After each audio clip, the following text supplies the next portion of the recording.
Hey, Geek Say What fans, this is Cole. I'm here at Comikazee with Kevin Conroy. How you doing, Kevin? Oh, sorry. Hi, how you doing? I can't believe that happened. I am so sorry. Just a couple.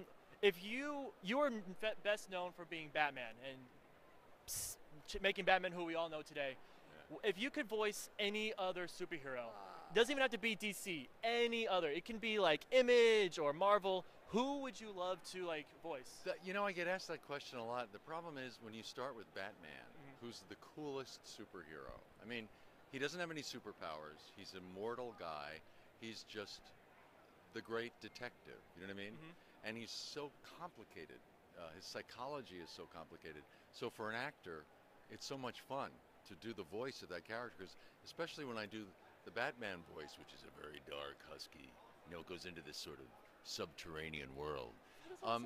The reason it goes there is because all the tragedy in his life, you know what I mean? And then the Bruce Wayne voice, he's more of a playboy. He's, the guy who can handle anything in the world. So doing those voices, I've been so spoiled. Yeah, they let you do like the Batman, like Bruce Wayne voice, just as your own natural voice, basically. It is pretty much my own voice, but they just want a little bit more of like a sophisticated kind of irony to it. It's a little playboy swing to it. But when you start out with that, everything else seems bland. I mean, Superman's a great character, but he's no Batman. He's no Batman. Yeah. None of the others are Batman. I'm spoiled because I started with the most fun character. Wow. All right. You can't argue with that logic. All right. It's your turn. I don't want to give this up. All right. Here you go. So JPG here for Geek Say What. One of my favorite episodes from the animated series was Beware the Grey Ghost, where the Grey Ghost was voiced by Adam West. Yeah, isn't that cool? Yeah. Now, out of all of your breadth of work, who were your favorite celebrities to work with? Oh, wow. On the 100th episode of Batman the Animated Series, Warner Brothers took out a 2-page ad in Variety to thank everyone who'd been involved with the show because it was so successful. And it was really breathtaking to see all the actors that had been on that show, because, it had been on for years. And, you do it week by week, you lose track of who you're working with. And I thought, my God, all these people have been on this show. So it's impossible to pick anyone specifically because there have been so many wonderful actors. That being said, I have a special relationship with Mark Hamill just because Batman and the Joker have such an incredible relationship. It's almost like we each define each other's existence. I wouldn't exist without the Joker. He wouldn't exist without Batman. You know what I mean? And we work so well together. He has a stage background. I have a stage background. And stage actors, we think a little differently than film actors do. We like to improvise. We like to sort of bounce off each other. And that happened a lot during recordings with Mark and I. So we had a lot of fun working together. And I've worked with him for almost 23 years now.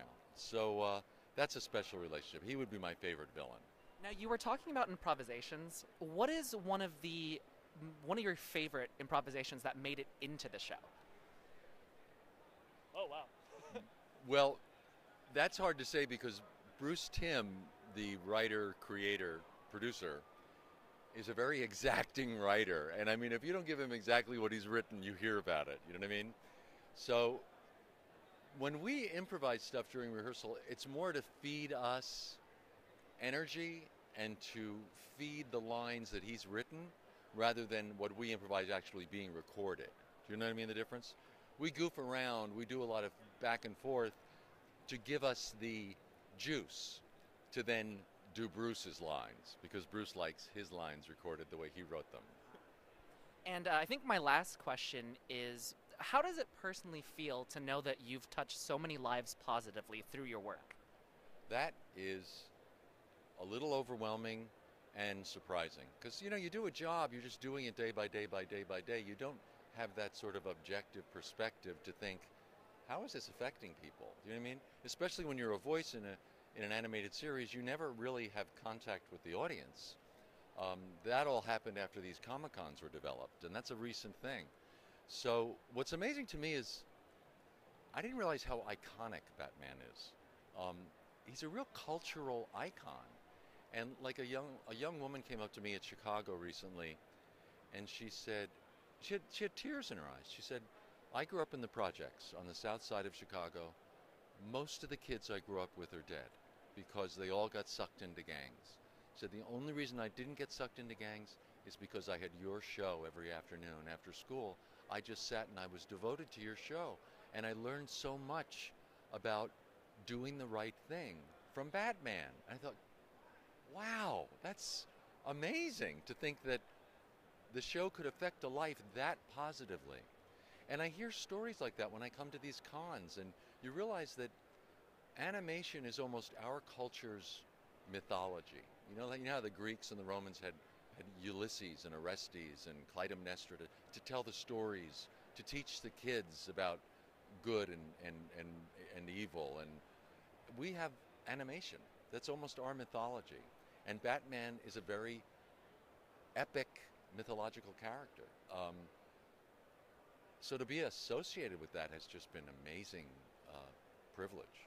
Great, thank you. Does that make sense? Yeah, Yes. no, makes perfect sense. All right, so at the end of the interview, we usually end. It drives him crazy. Alex and I love doing this, where we say "Geeks say what," but it would be a privilege if you used your Batman voice and said "Geeks say what." Say what? Okay. All right, so this has been a great interview that I will never forget. Neither will Jason at Comikazee 2014.